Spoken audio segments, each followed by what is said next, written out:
Truth Frequency Radio Network. KTFRN. Worldwide.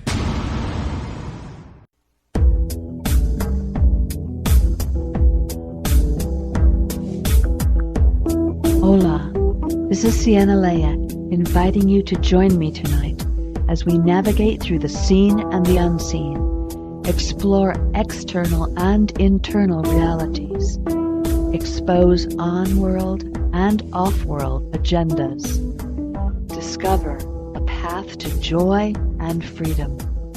Now, join me as we illuminate the Shadowland and reclaim our birthright as free and sovereign beings.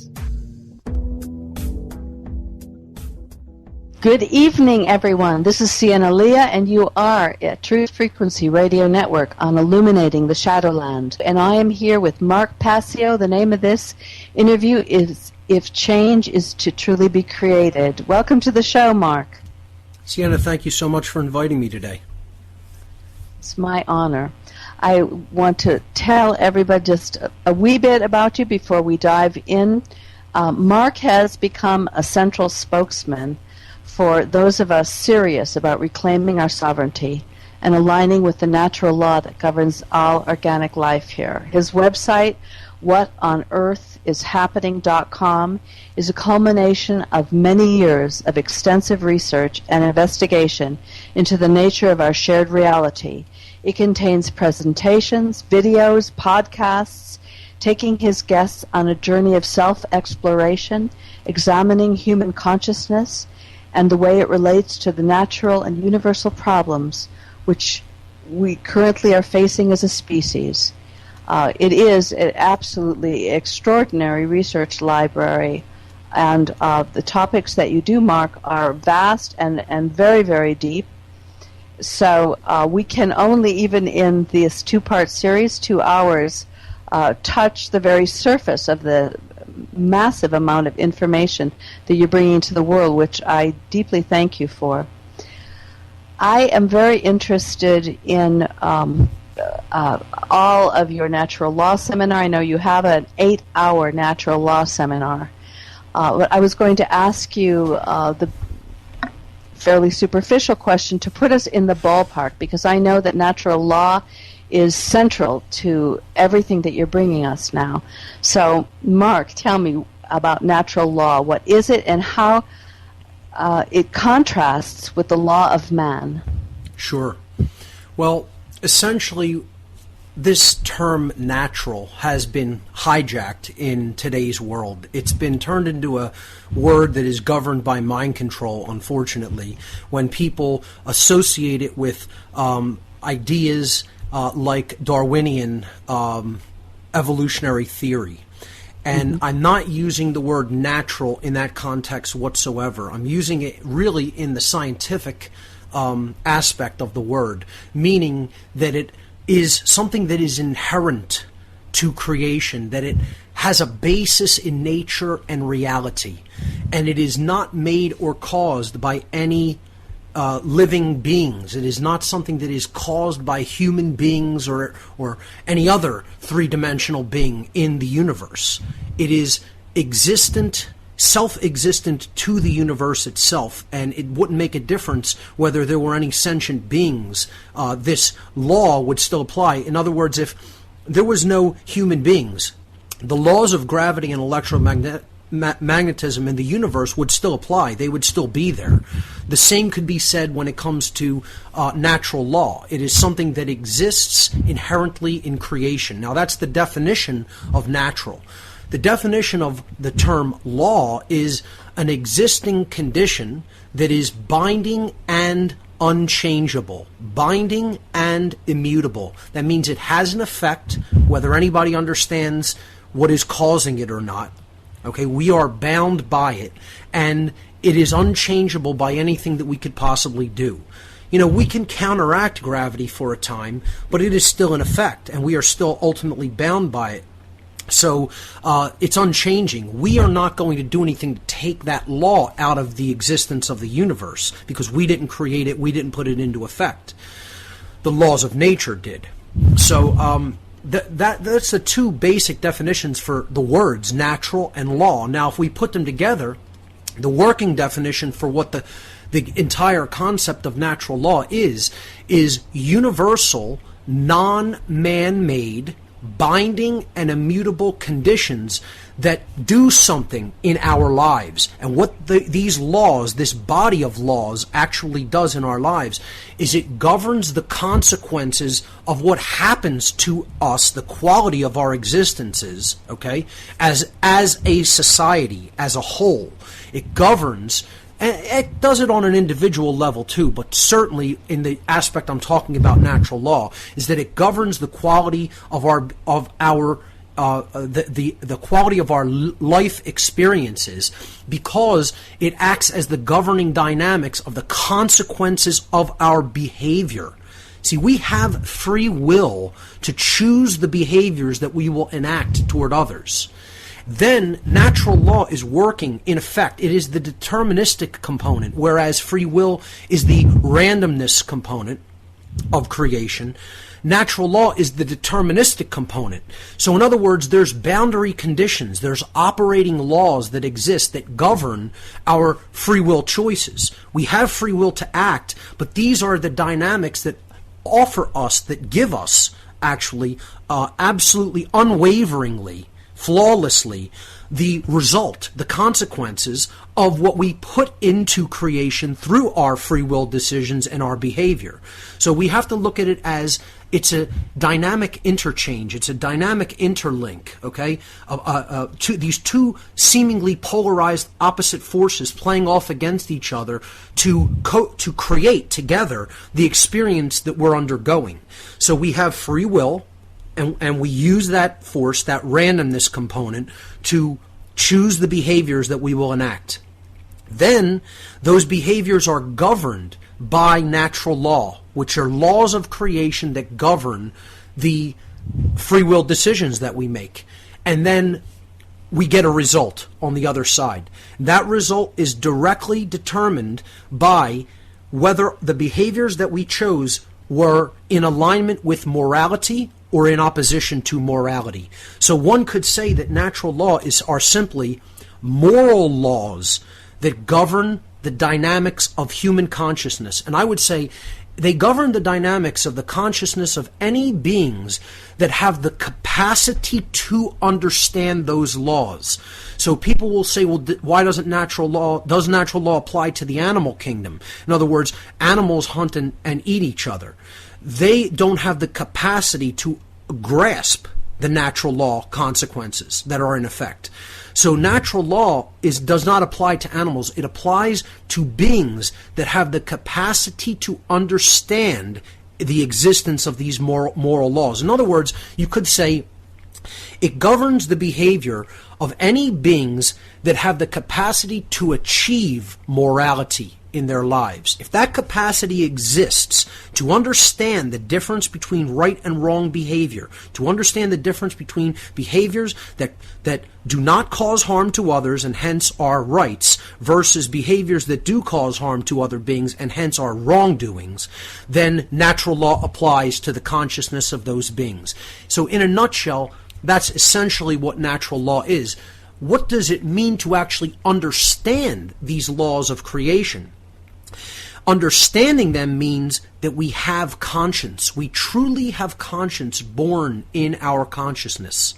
And that means we definitively understand the objective difference between right behavior and wrong behavior. It's an objective standard of the quality of difference between two modes of behavior. Again, one mode causes harm, that's called wrong. One mode does not cause harm, and those actions are reserved by all beings as their rights to enact. So that's what it means to actually understand natural law. It means to understand the objective difference between right action and wrong action. Okay, but yes. Mark. Sure. We're living in a world controlled by psychopaths. Currently. Okay? Currently. We are living in a world controlled by people that are violating these laws and seem, at least to this point, to be winning, to be the ones with the money, to be the ones who are gaining all within the world that they created. So, and a lot of people have modeled their reality and certainly their ego strivings towards those psychopaths, because as role models, they're the ones who seem to be the haves, where the rest of us are struggling incredibly. Right. So, what's going on? Yes, this is a question that a lot of people ask when encountering this, because the current conditions that we're under lead people to believe that natural law does not exist, because the utterly ruthless people of this world seem to be coming out on top, in a sense that they have put themselves in a position where they essentially do whatever they want and get away with it, seemingly, as I said. See, we have to understand natural law applies to whole societies. So as the aggregate number of people in a given society are behaving in a moral capacity, the entire society becomes freer. And as the aggregate number of people in any given society behave less morally, okay, the whole society becomes more enslaved.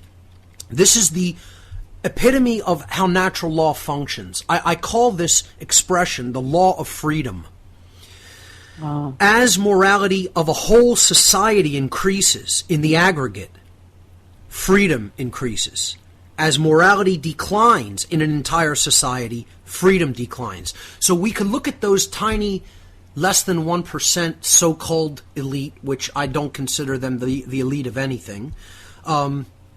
We could look at these absolute psychopathic lunatics that currently, quote, rule our society, and we look at the people who want to be like them, which is a considerable number of people. If they could exchange places with them in a heartbeat because they would have money and influence and seeming power, most people would do it.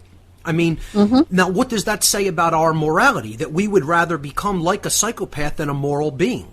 It says that conscience really isn't born in most people, and most people don't want to hear that. They do not want to hear that. It's a very painful thing to hear just said outright like that.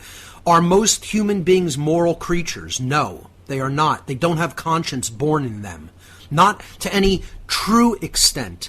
They have a modicum of conscience, meaning in their everyday life, they may treat people without violence on a day-to-day basis. But that doesn't mean that they're truly, truly deep down inside people who deeply understand the difference between right and wrong. As a matter of fact, I just do a social experiment and ask people, can you define a right? And over 90% of people cannot even come close to the definition of what a right is at all. They cannot tell you that a right is an action, first of all. They'll come up with some philosophical mumbo-jumbo that really makes no sense, but they can't tell you that a right is based in action. It's an action that does not cause harm to other sentient beings, period. That's the actual definition of a right. And 99% of people probably could not just spit that definition out. So if we don't know what rights are, how could we say that we truly understand what the difference between right behavior and wrong behavior is? And that's why we're losing rights. Again, this is the dynamic that governs why we are losing our freedom. It answers the question. Natural law is the answer to the question. Why are we going deeper and deeper and deeper into bondage as a species? See, a lot of people see that that's happening, but they don't know the causal factor for why it's happening. They can't answer that question because this is the missing piece of the puzzle. And this is what the people who are actually controlling this society never want people to understand. I call natural law the most occulted knowledge on the face of the earth. It is what the occult controllers, the people who have a lot of knowledge about how human consciousness functions and how the laws of nature function, and rule over other people because they have that knowledge, and the whole masses of humanity are ignorant to that information and don't understand it. So that places this psychopathic, quote, elite, this tiny little psychopathic minority that's currently in control, it places them in a position of a power advantage over others. People say knowledge is power. Well, no, knowledge actively applied is power in the world. And since we can't apply that knowledge because we don't understand it, we haven't even looked into it at all. 99.9% of human beings have no idea what natural law is, have no idea that there's laws that govern what happens to a society based on its morality or immorality. And would not only have no idea that that law exists in nature, but would vehemently to the death, fight that it doesn't exist. They are so attached to their illusion and complete absolute ignorance regarding these laws that they would insist it absolutely cannot exist. And I'll tell you the main reason for that. The main reason that so many people are attached these laws of nature, which exist and we are bound by, that they would insist that they do not exist, is because they want to believe that they can do whatever they want without consequence, and they want to believe that there is no higher power than man. Bottom line, there are the two bottom lines that come to that. Man's ego is so out of control, the ego mindset is so out of control that, one, we believe there are no consequences to our behaviors unless some other man or woman catches us, or a group of human beings catches us doing that wrong behavior and then physically does something to us. Okay, we want to believe that justice can only be created through a human being, and there's absolutely no consequences for our wrong behaviors if we can get away with them in the 3D world. That's one. And two, we want to believe we are God. For lack of a better term, doesn't make a difference what you think of that force of creation. Man wants to believe he is it. Okay? Men and women want to believe they are that force. That there is nothing that binds us higher than our own selves. In other words, we are the highest force of intelligence in all of creation, in the whole cosmos, and there is nothing that actually governs our behavior. See, I tell people, you think that natural laws govern the motions of every object in the cosmos, all the galaxies, the flow of energy within the galaxies, the stars, constellations, nebulae, okay? All of these things, the motion of planets, gravity on planets, oceans, ocean currents, geothermal energy, wind systems, weather systems. There's laws that govern every single one of those dynamics in creation and countless millions of other processes. Yet, there's no laws that govern behavior, that govern human behavior. Yeah, we're the only thing that is exempt. Human behavior is the only thing that is exempt in the whole universe from law. And I'm talking capital L law, not man's law. Now, to go back to your question, how this contrasts with man's law. Man's law is based in moral relativism. And we can see this immediately and readily. And most people are in cognitive dissonance about this. They think that because something is somehow written down by man's law, that magically makes it moral. And no, it does not, because there are many man's laws written that are immoral. You know, I ask people, how could I listen to rock music here in the United States, and if you listen to certain forms of music in Iran, for example, you could be jailed? I mean, you could play certain forms of music in a Muslim country and actually have your freedom taken because you played a certain kind of music. Yeah. And people will believe, well, that's their way of doing things and this is our way of doing things, and both are equally as valid because the people there agreed that an immoral behavior of taking someone's freedom of movement away because they played a certain kind of music can magically be a law and be right, quote unquote. Quote unquote, a right that man's laws, that man is allowed to pass into existence by writing it down. I mean, that's what moral relativism is. The idea that, hey, you could do this thing over here and it's moral, and you could do this thing over here and it's immoral. You know, how did prohibition go from being legal to then becoming, imbibing alcohol or making alcohol went from being legal in the United States then to being illegal and punishable by jail sentences, then to being legal again? Well, what happened? It was a moral behavior at first that didn't cause harm to someone else. Then it magically became immoral, and just imbibing that substance or creating it became an immoral act, harming other. It then constituted harm to other people, and then at the time of the repeal of prohibition, it then went back to being a moral behavior. See, it's such utter nonsense when you even just think about it from a base level. Go right down to the brass tacks and just think about that. Can a behavior be moral, then immoral, then moral again? It's nonsense. All of man's laws are like that. They're all based on the whims and preferences of legislators at any given place or time. Therefore, that is the definition of moral relativism, the idea that there's no such thing as an objective right and wrong in nature, an objective standard of right and wrong that does not change based on human perception. Natural law has absolutely nothing to do with human perception. What human beings need to do, what our goal of our lives really should be, is to align our perceptions to natural law, to the objective differences between right and wrong. When we do that, then we could bring our behavioral decisions into alignment with those laws, and then we will not experience the negative consequences of living in opposition to those laws and breaking them. It's just like gravity. You have to bring it down to a very simple level. If you didn't know gravity, how it worked, and you thought that objects could just float after passing off of a ledge, for example, well, you might step over a ledge that's 50 feet tall and go splat. All right?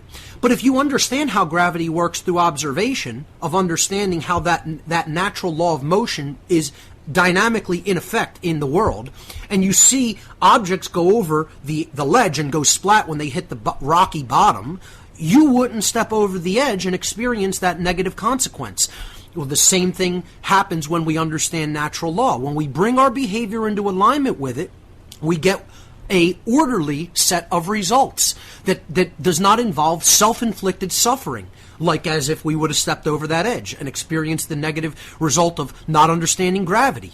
And conversely, when we do break natural law and we choose immoral behaviors, especially in the aggregate as a society, the whole society experiences the negative consequences of living in opposition to these moral laws that are in effect, that weren't put into effect by humanity.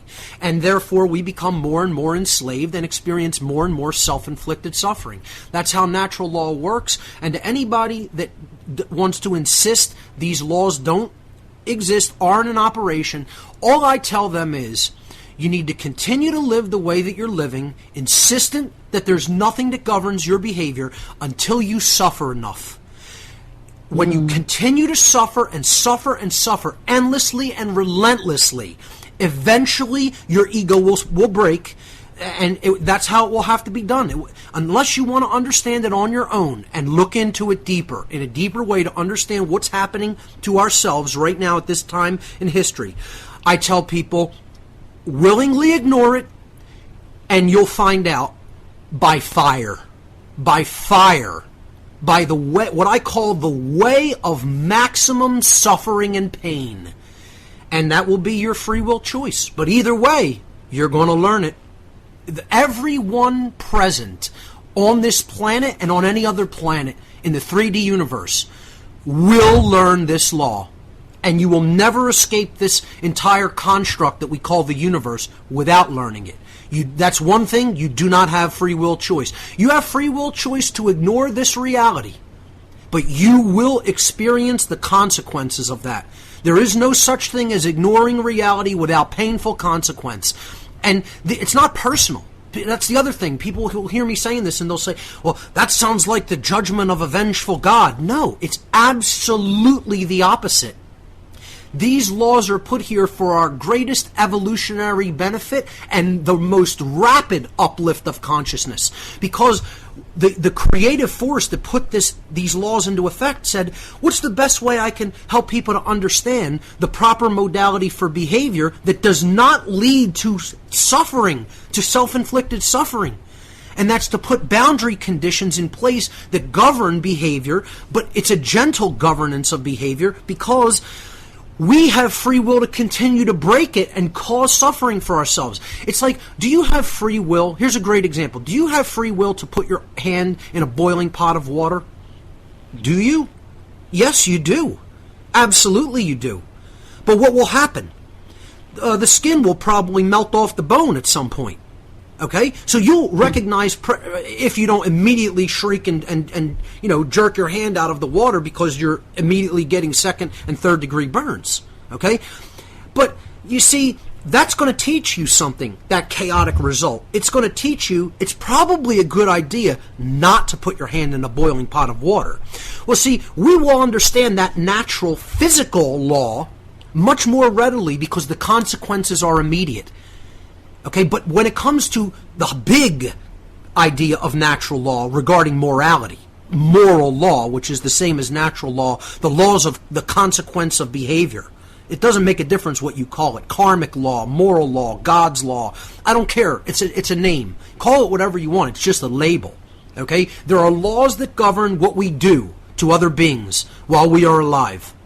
And, unfortunately, in the aggregate, as a society, it takes longer for the consequences of the individual wrong or oppositional behaviors when it comes to natural law to be added up and have an effect in society. So there's Mark, a time we're lag. having to take a Yes, break now. sure. We'll be right back with Mark Passio. This is Illuminating the Shadowland on Truth Frequency Radio Network. Stay with us.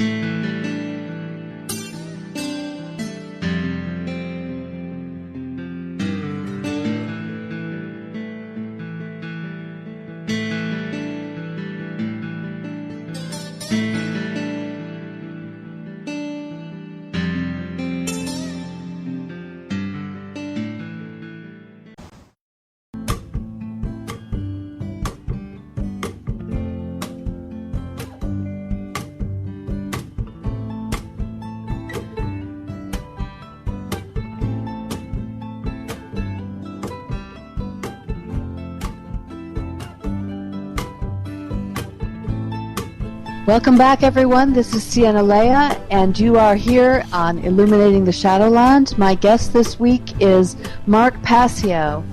Kind of cut you off there in mid-thought at the break, Mark. Sorry about that. I have a question. Sure. How?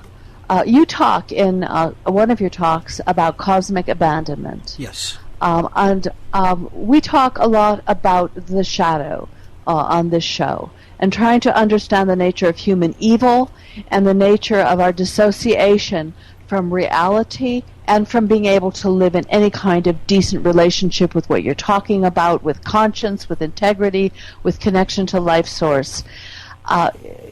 How did we get so traumatized and mind-controlled? You talk about in your Cosmic Abandonment way back at the beginning, and I'm talking Anunnaki times, that there were some very severe traumas that led us to be so dissociated from ourselves. And I'd like my listeners to understand some of this, because it seems unfathomable to us that we have no conscience, that we're taking on false realities and playing lip service to all of our religious beliefs and all of our fake morality, where at the core of it we seem to be so off track with any kind of decent, caring response to everything going on. How on earth could we be so clueless? Well, that's a great question, and it involves a little bit of background information regarding, first of all, the human condition and the human psychological condition to understand the answer to that. But then it goes into a very deep, dark rabbit hole when it comes to an understanding of the horrific events that took place in the ancient past. And again, I don't claim to have total knowledge of that, because it's very fragmented, and it's like when you have a jigsaw puzzle with 1,000 pieces, and maybe about, you only have half of those pieces. Well, you could put all of those pieces together if you were meticulous enough, and you might get a semi-accurate picture of what the whole jigsaw puzzle is going to look like when completed, even though you're missing those other pieces. So we don't have to have 100% of the information to have a decent picture of what happened here in the ancient past, but more and more information is slowly coming in, and a clearer picture is emerging. Let's start with what is the human condition? In a word. If we had to define the human condition in one word, and there are many people who are in 100% total denial about this, but the human condition is slavery. We are held in a condition of slavery and duress, the constant threat of violence. Violence rules this world right now, unfortunately. And that's what I stand against. I stand against violent behavior. I stand against slavery in all of its forms. It doesn't make a difference whether it is physical, ball, chain, and shackle slavery, or whether it's mind control slavery, or financial slavery, or slavery of religious beliefs, okay, holding people back from truth. Those are a different kind of chains. They're chains that exist in the mind. So I'm against all forms of slavery. Slavery you could just define as anything that holds you back in a position that you don't want to be in, and if you break out of that, there's some form of violence done to you, or you are threatened by violence. That's slavery. I don't care by any other name you want to call that, it's slavery indeed. So people are in denial that human beings are in slavery. Now, see, it's going to be very difficult to hear anything that comes after this if you are in denial that the human condition is slavery. Okay, I'm not asking anybody to believe that. I'm telling you it's a matter of absolute fact. And if you can't see it, you're under mind control, period. It's not my opinion that the human species is enslaved. It is the actual 100% matter-of-fact truth that we are an enslaved species right now. Okay? That doesn't mean that condition is legitimate, because I am no one's slave. But yet the condition I am held under is a condition of slavery. That's what I'm saying. I'm not legitimately anybody's slave. But am I held under the conditions of slavery? Yes, I am. Not spiritually, not mentally, but physically. Yes, I'm still held under that condition, unfortunately. I'm spiritually out of bondage. I'm mentally out of bondage. But there's one thing left to take out of bondage, and that's the physical body. And that can and is going to be done on this earth. That is not something to be looked at for some hereafter or some afterlife that may or may not come. We are here on the earth to end the condition of human slavery in the 3D physical planet, on the 3D physical planet Earth. Not somewhere else. Right here, right now. And that is the mission of all the spiritual warriors that have come to this earth at this time. And horribly, the vast majority of the people who incarnated to perform that mission of ending this slavery system got wildly dissuaded and taken off of their mission. They got wildly sidetracked, and they are no longer acting in that capacity, unfortunately, because they bought a bunch of nonsense of organized religion and the New Cage ideology, the New Age movement. So, it's very unfortunate that a lot of our spiritual warrior brothers and sisters have gotten taken off their mission, but maybe we can get them around to understanding the truth about what they really came here to do, which was to jailbreak a species out of a self-imposed prison that they were originally put into that prison forcefully, but now we're maintaining it all by ourselves. So to go back to the nature of your question, we have to look at the human condition of slavery and be honest about it first and foremost. Now, we have to look at the psychological underlying conditions that have led to the continuance of that condition of slavery. Okay? Not to put it into effect. Then we can understand, well, if this is the condition that maintains it, what put that mindset into effect? Because slavery can only be maintained in effect in the world if the mental condition of most of the people of that society are conducive to being held as slaves, to being in a mental condition that is conducive to slavery. Okay? So what is the human psychological condition? Well, if you look at what maintains most of all the slavery condition on earth, I think we would be in universal agreement If you went to the people who do understand that we are in slavery, and you ask them, what is the mindset that continues to allow slavery to exist? Almost universally, the answer is going to come back from conscious people: ignorance. And not just any kind of ignorance, willful ignorance. Meaning, is the information that we need to know to free ourselves present on the earth right now? Yes, it is. It's not hidden anymore. It's out. It's all out there. Okay? The floodgates have opened. The internet exists. All this information is out in the open. What are we doing with it as a species in the aggregate? Hardly anything. I'm not trying to put everybody down. A lot of people are doing something with it, and very, very, very dedicated work, I might add. Good, dedicated work. When it comes to the whole species, what are we doing with all that information? Nothing. Hardly anything. In other words, it amounts to something that is paltry. It is almost negligible when it comes to the whole population. Okay? Yeah. Sadly. And I'm not saying that to discourage anybody from doing this work. I think it's the most important work there is to do, and we need to develop more willpower to do it, to speak the truth to others. But I'm trying to be honest about the current dynamic. See, I don't want to tell people what they want to hear. Too many people want to do that because they want to be liked. They want to be popular. I don't want to be liked or popular. I want to tell people the truth as I see it about where we're really at and where we're going if we don't change. Okay? So when I say we're doing this in a paltry amount, that's the dynamic as I have measured it as accurately as I can when I perceive what's going on. When I turn my attention to what's going on in the world, I say to myself, there's not enough people teaching truth at all. Not even close. We're not even near that number. So the willful ignorance of the essentially mindless herd of humanity continues unabated because there's not enough people speaking truth to them. And they don't look at it as their work to do. So that willful ignorance, people would say, well, hey, that's the cause of the condition.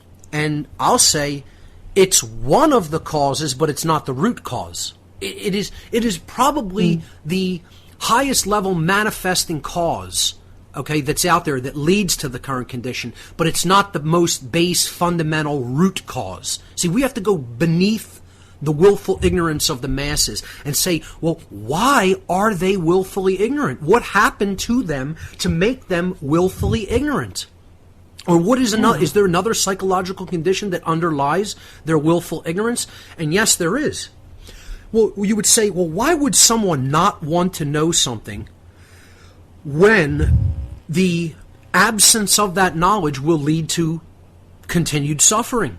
And taking on board that knowledge would lead to the alleviation of that suffering. It sounds like madness at first, Well, they'd have to be crazy, right? Well, no, they don't necessarily have to be fully insane. It is a form of insanity. But why does anybody not want to know something? When you start telling somebody something, even if it's bad, even if it's like true, and it's about what's going on in the world, and it's about it's a very bad condition, a lot of people will say, oh, don't tell me that, I don't want to know. Well, what are they really saying? We all hear this, right? What are they really saying? They're really saying, I don't want to be responsible for having to do something about that. That's what they're really saying. So if I am not going to be responsible for doing something about that, don't even bother to give me that information. Because see, then the information will weigh on them and it will create a guilt. They'll say, well, I know this, yet this is still going on. What am I doing to try to change that?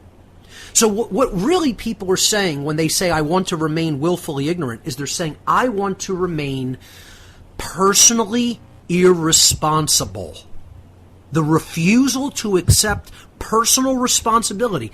I accept personal responsibility for what's going on in the world. That means my ability to respond to it is my own. It doesn't mean I caused it, I did it. Okay? That's not the kind of responsibility we're talking about. In other words, if I see a child being abused, right? Do I have a ability to respond, which is what responsibility is, to that scenario or situation? Yes, I do. And if I don't respond, I'm shirking my ability to respond, my personal responsibility. So while I didn't create the human condition of slavery, do I have a responsibility to attempt to change it in whatever way I can, in the most effective way I can? Yes, I do. And I am going to assume that responsibility. I am going to claim it. I am going to own it. I'm going to act upon it. That's what people don't want to do. They believe erroneously that they can somehow abdicate that personal responsibility and say someone else is responsible for that, not me. I have no ability to respond to that scenario, but other people may, if they want to. What you're doing is you're claiming a falsity, that you have no ability to do something to change that scenario. And guess what? This is where most people are at. Even the people who can see what's going on now, they're saying, I can't do anything about that. No, the answer is you won't do anything about it. Will. See, again, willful ignorance, willful refusal to own your personal responsibility. And many people don't want to hear it like that. But I'm telling you, that's exactly how it is.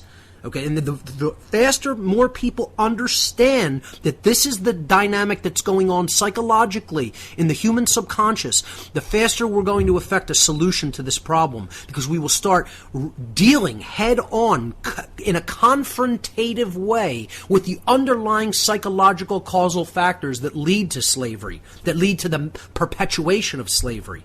So now, is that refusal to own personal responsibility the bottom of the barrel? Is that the baseline that it comes down to? No. What leads to that? So we have to ask another question. Why would anyone not want to have the ability to respond to something that's wrong that's going on around them? In other words, what I'm asking is, why would anyone want a condition that's harmful and bad for them and leads to slavery for themselves to continue? Think about that. Why would anybody want a condition of slavery for themselves to continue? Or even just suffering, self-inflicted suffering? So in other words, let's look at this, right? We could give an example. Yeah. The bad food in our diet. How many people are just continuing to eat junk and don't want to eat very high nutrient density organic foods that don't have a lot of chemicals, pesticides, additives, etc. in them? Okay? For whatever justifications or excuses they want to make. I see people in the so-called truth and freedom movement with horrific diets.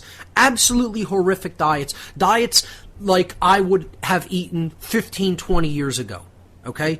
And my diet was one of the worst you could ever possibly imagine until I started understanding what was going on with our food. And then I radically changed it, and I am in 100% health right now. So, why would anybody want to do that and stay willfully ignorant, not learn about everything that's in our food, then adjust their behavior by taking personal responsibility to adjust their behavior accordingly with that knowledge?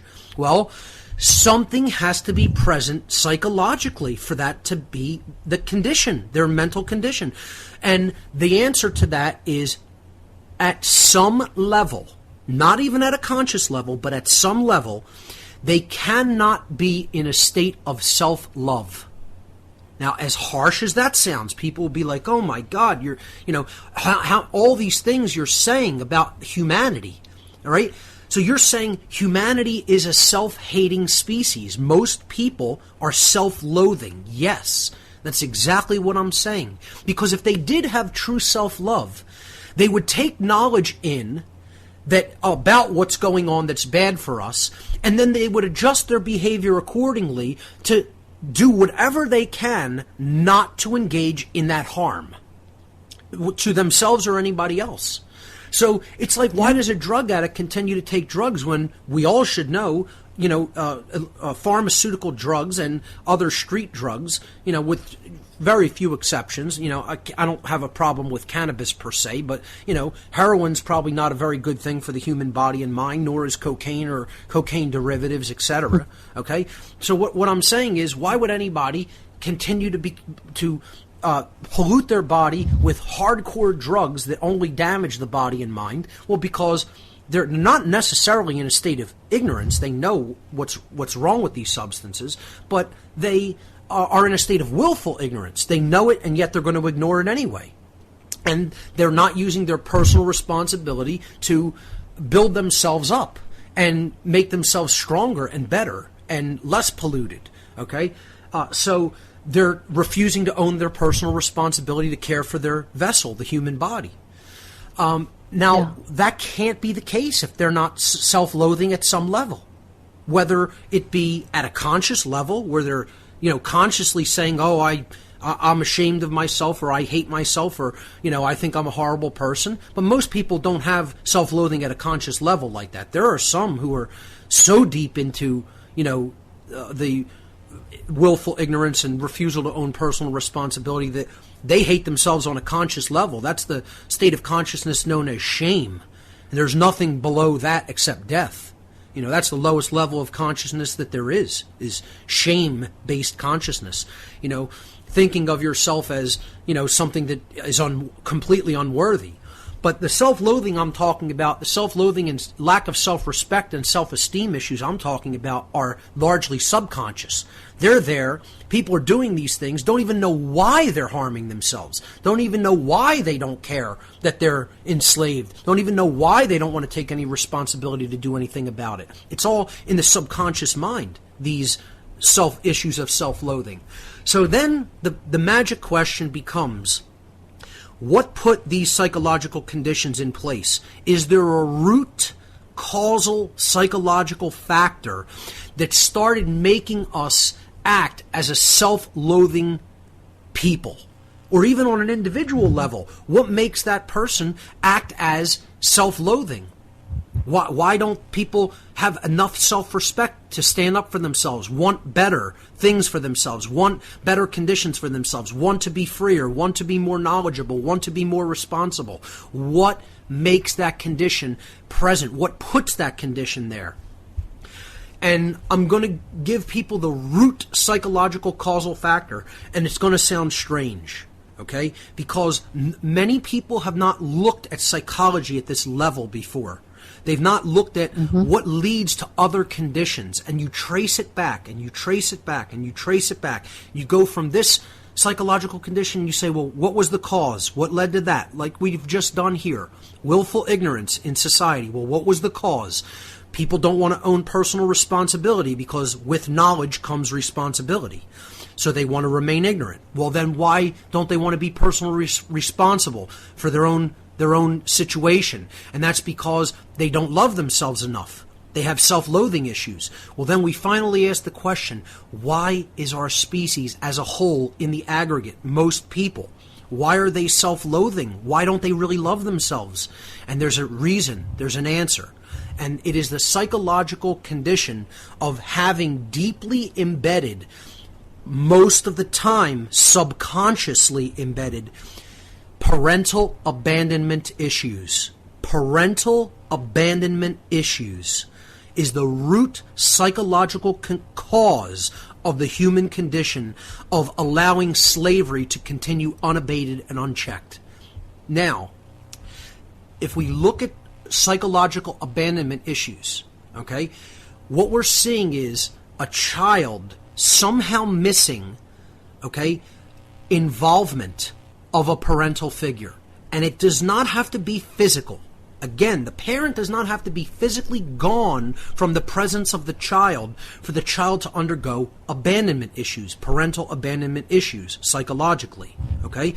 If the parent wasn't there for the child's mental needs, their needs regarding emotions, their needs regarding conscience, the development of morality, if the parent wasn't there at a level of being able to go to them as a support figure, being there in the child's life, supporting what that child is doing in a nurturing capacity, okay, if they were emotionally unavailable, these are all root causes of parental abandonment issues. So when we're looking at this issue as the root cause, we have to understand there's many different facets to it. It's mental abandonment. It's psychological abandonment, moral abandonment, spiritual abandonment. If the parent offered absolutely no spiritual guidance in the child's life, that is a form of abandonment. And then, of course, there's physical abandonment through divorce, for many different reasons, or just the mother or father not wanting to be present because they don't want the responsibility of the child that they bore into the world. We see physical, actual abandonment of leaving children someplace, or adoption, etc. And you also have death, whether from natural or man-made causes. Sometimes people's parents pass away when they're young ages, when they're children too. So, all of these things lead to some form of abandonment issue, and that's traumatic. Now, when something's very traumatic, something happens in the mind.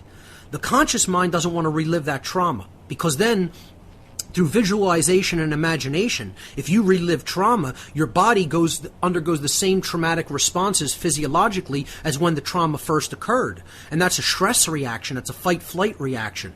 The body doesn't want to do that because you're putting harm on the body, on the internal organs and the brain. So what the body has, and the central nervous system has, is a defense mechanism to take the conscious trauma and nest it and bury it, in the subconscious mind, which you could look at as a big, huge, dark vault where all the painful stuff gets stored and locked up tight so that it can't emerge up to the conscious level of awareness, and then we start reliving it. See, this reliving is only what happens when we react to the trauma.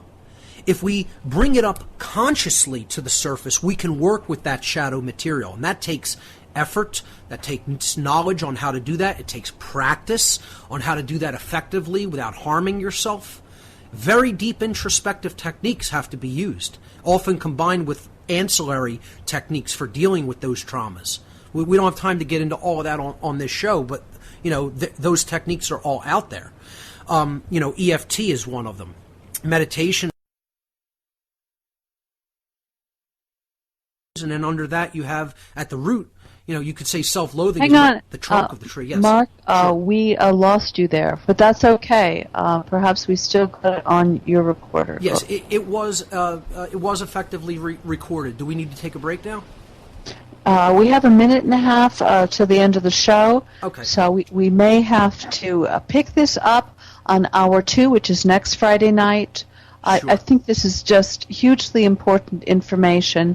It is where we get train wrecked, and where we have this knee-jerk response to not facing the crisis that we're in, or the urgent issues of care that are all around us. And I appreciate so much your wisdom and your understanding and your passion.